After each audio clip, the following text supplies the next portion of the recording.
नमस्कार, आपलं नाव काय? गणित जाणं तर आपला त्रास काय होता? विचारतो फेशियलचा. किती महिन्यापूर्वी होता त्रास?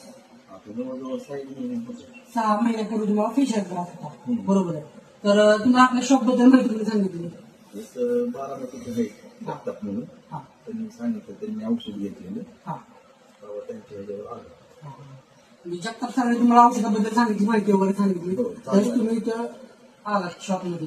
तर शॉपमध्ये आल्यानंतर तुम्हाला आपण चूर्ण आणि हे दिलं ना, हो. कॅप्सूल दिलं. हो. बरोबर. तर चूर्ण आणि कॅप्सूल तुम्ही किती महिने वापरले कंटिन्यू? कंटिन्यू 2 महिने वापरले. कंटिन्यू 2 महिने. हा. हा. 2 महिने मग तुम्हाला आराम काय काय जाणवला?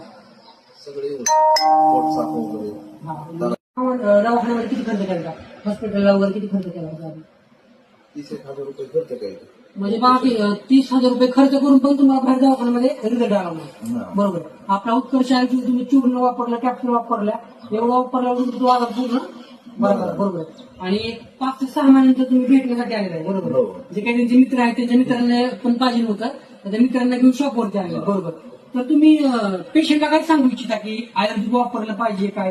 तुमचं त्याबद्दलचं मत काय आता रिझल्ट आल्यानंतर तुम्ही लोकांना काय सांगू शकता? घेतलं पाहिजे, फरक पडतो. म्हणजे वापरलं पाहिजे नाही भरपूर वापरलं बरोबर पाहिजे. आहे. बरोबर. तर आणखी तुम्ही काय सांगू शकता की औषधाबद्दल वगैरे काय बोलू शकता तुम्ही? नाही त्याचं आहे औषध. चांगलं आहे. चांगलं. बरोबर. तर बघा की बाहेरचे दवाखान्यातले गोळ्या औषधं खाऊन पण फरक पडत नव्हता. त्यांना 6 महिन्यापूर्वी आपण औषध दिलं, तर 6 महिन्यापूर्वी त्यांनी औषध उत्कर्षाचं औषध वापरलं.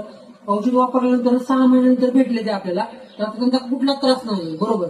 तर बघा की बाहेरचे मेडिकलचे गोळ्या औषधं खाण्यापेक्षा आयुर्वेदिक वापरून तुम्ही तुमचे आजार बरे करू शकताय. बरोबर. तर आपला युट्यूबला चॅनल आहे उत्कर्ष आयुर्वेदिक म्हणून.